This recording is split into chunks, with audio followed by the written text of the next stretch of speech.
Pessoal, tudo bem? Aqui é o Olavo. Hoje vamos para o capítulo de números 15. É um capítulo que fala de arrependimento, é um capítulo que fala de desobediência, é um capítulo que fala de malcriação, é um capítulo que fala de ajuda para que você se lembre daquilo que você precisa fazer. E aí eu quero conversar com você inicialmente aqui, antes de me aprofundar no assunto, sobre o seguinte aspecto. Você, assim como eu, certamente já foi mal criado, já foi mal educado com seus pais ou com alguém que era autoridade sobre você. Algumas vezes você já cometeu erros não intencionais e outros você cometeu de forma intencionais. Como que você, depois que você entendeu que aquilo foi um erro, como que você fez? O que você costuma fazer para evitar que isso aconteça novamente? É isso mesmo. Você costuma fazer isso? Você errou uma determinada situação. Você costuma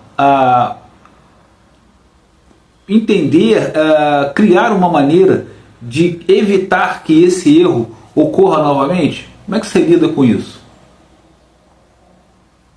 Legal.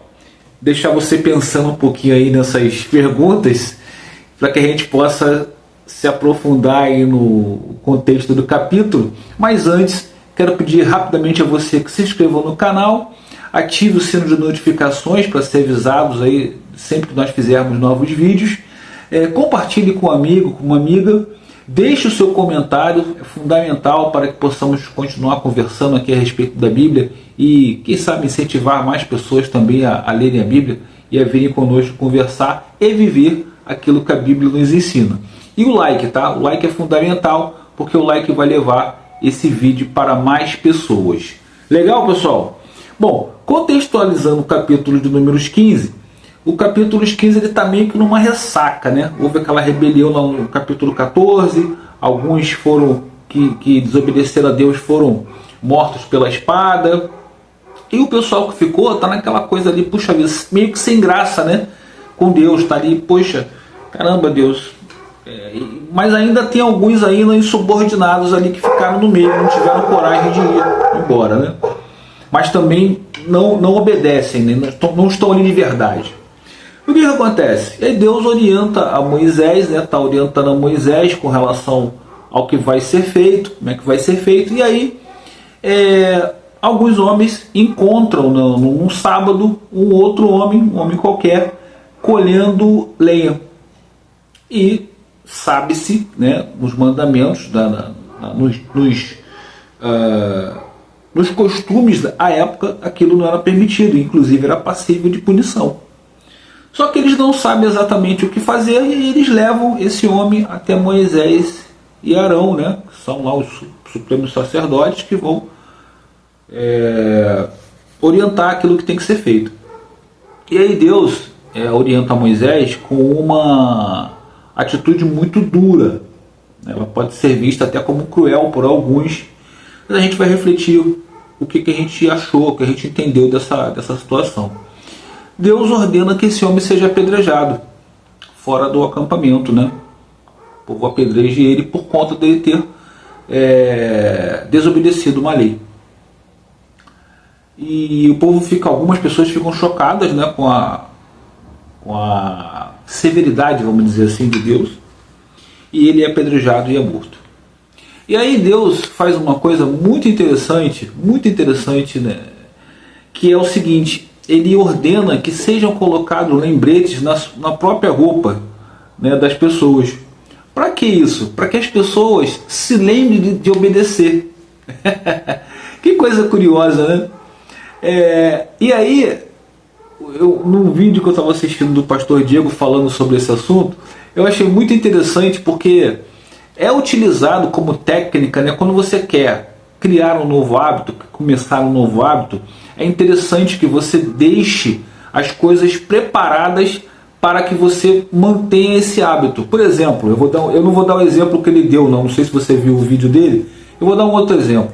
Eu comecei a produzir vídeos, né, a gravar vídeos.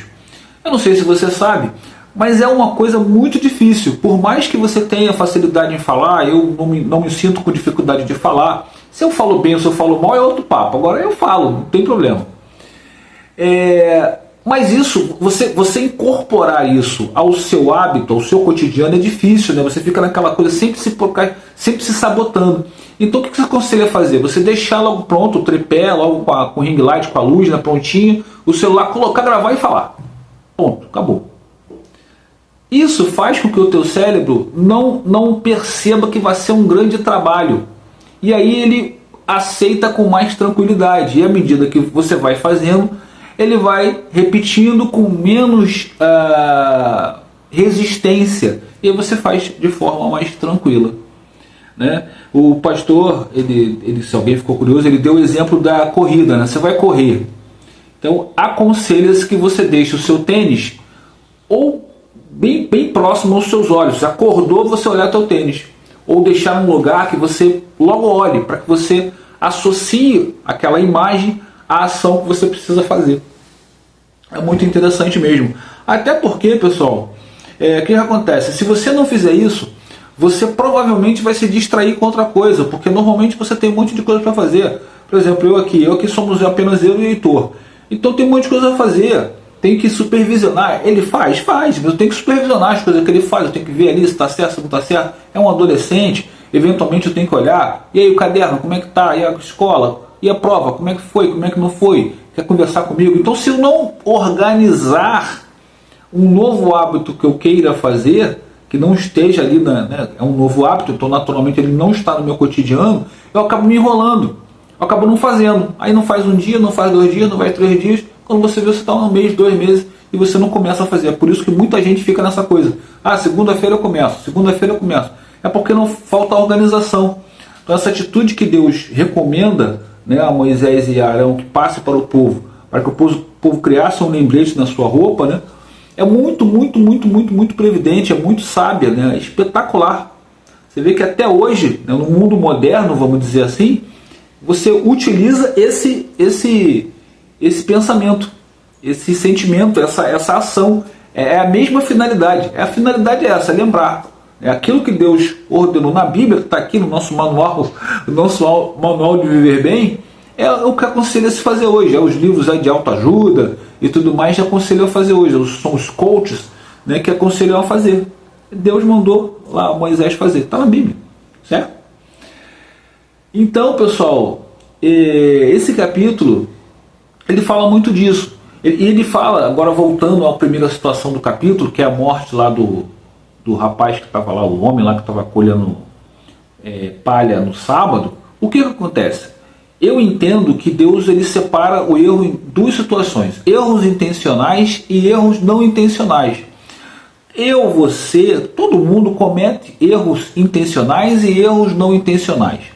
Na medida em que você vai tomando conhecimento do assunto qual você quer seguir, por exemplo, vamos seguir aqui a Bíblia. Eu quero seguir a Bíblia, eu quero ler a Bíblia, eu quero viver de acordo com a Bíblia. Você vai tomando conhecimento dos mandamentos que regem esse livro e você vai evitar de fazer aquilo que é dito como pecado. Beleza? É simples assim. E aí, eventualmente, você, puxa vida, escorregou. Caramba, puxa vida, aqui, pô, esqueci, cara, não era para ter feito aquilo e tal. É um erro não intencional, você escorregou, errou. É um erro não intencional. De acordo com o tamanho desse erro, Deus vai julgar. Se você merece uma punição severa, se você merece só uma reprimenda, correto? E existe o erro que é intencional, que é aquele erro de desafiar. Que Deus nada, que Bíblia nada, como eu cansei de fazer antigamente. Que Bíblia nada, se é um livro escrito aí, é bobagem. Não vou ser hipócrita para você aqui e falar para você que eu nunca fiz isso. Não vou dar exemplo de ninguém, vou dar o meu exemplo. Eu cansei de fazer isso. Por que eu fazia isso? Porque eu era um ignorante, eu não conhecia do conteúdo da Bíblia e aí eu falava sem saber, porque eu repetia coisas que os outros repetiam. Eu não vou nem colocar a culpa na religião que eu tinha, não era isso. Era ignorância da minha parte de parar, peraí, eu estou falando de uma coisa que eu não conheço. É como se eu visse uma pessoa passar pela rua e falar, essa pessoa é metida, pessoa arrogante. Eu nem conheço a pessoa simplesmente passou por mim. Eu não sei, nunca vi. Aí eu falo que a pessoa é arrogante, ou seja, eu não conheço, eu ignoro a natureza daquela pessoa, e aí eu crio lá uma coisa na minha cabeça e falo. Era exatamente o que eu fazia com relação à Bíblia. Porém, Deus, e o que Deus fazia comigo? Deixa ele falar as besteiras que ele está falando, porque é ele quem vai pagar por isso, eu é que vou impor aquilo que eu tiver que impor a ele. E na hora que ele se prestar a ouvir, a querer ler, a entender, aí a gente vai conversar. Aí agora, veja, hoje a minha responsabilidade é muito maior, porque hoje eu conheço a palavra. Não conheço a palavra toda, mas eu já conheço alguma coisa da palavra. Então, a minha responsabilidade hoje em não falar as besteiras que eu falava é muito maior. Compreende? Voltando lá para o contexto do homem. O que acontece? Já havia tido a rebelião, Deus já havia falado, já tinha morrido um monte de gente. Poxa, aí o cara vai e faz isso de novo. Ou seja, ele já sabia. Eu estou interpretando com a minha cabeça aqui, tá, pessoal? Ele já sabia. E aí Deus falou, não, agora não tem mais conversa. Agora ele fez, eu vou... É punição. Qual é a punição para isso? Apedrejamento. E ponto. Beleza? Repito, essa era a lei à época, tá, pessoal? Não é ninguém para ser apedrejado agora. Por favor, não é isso. Eu estou lendo aqui como era a época, o contexto da época. Hoje o que você vai fazer é o quê? Você vai ser excluído daquele grupo, né? Você segue, vamos supor aí, uma igreja. A igreja não pode, né, ter pessoas que sejam, por exemplo, pessoas que trabalhem em filmes de conteúdo adulto. Eu entendo que não possa, tá? Eu acho que não faz sentido uma pessoa que trabalha num filme de conteúdo adulto seguir uma igreja evangélica e tudo mais, certo? Se essa pessoa for fazer isso, aí o líder daquela igreja vai chegar para ele e falar, olha, cara, aqui não dá para você porque a gente não segue isso aqui. Você quer continuar com a gente? Então você para lá, larga lá o que você está fazendo e vem. E aí eu trago de novo para a Bíblia. Né? Quando Deus chamou os apóstolos, os que vieram, ele falou, larga tudo que você tem para trás e vem. Família, bens, ostentação, status, larga e vem, ponto. Ele não pediu para trazer, ó, traz isso aqui, traz aqui. Não, larga tudo aí e vem comigo. Certo?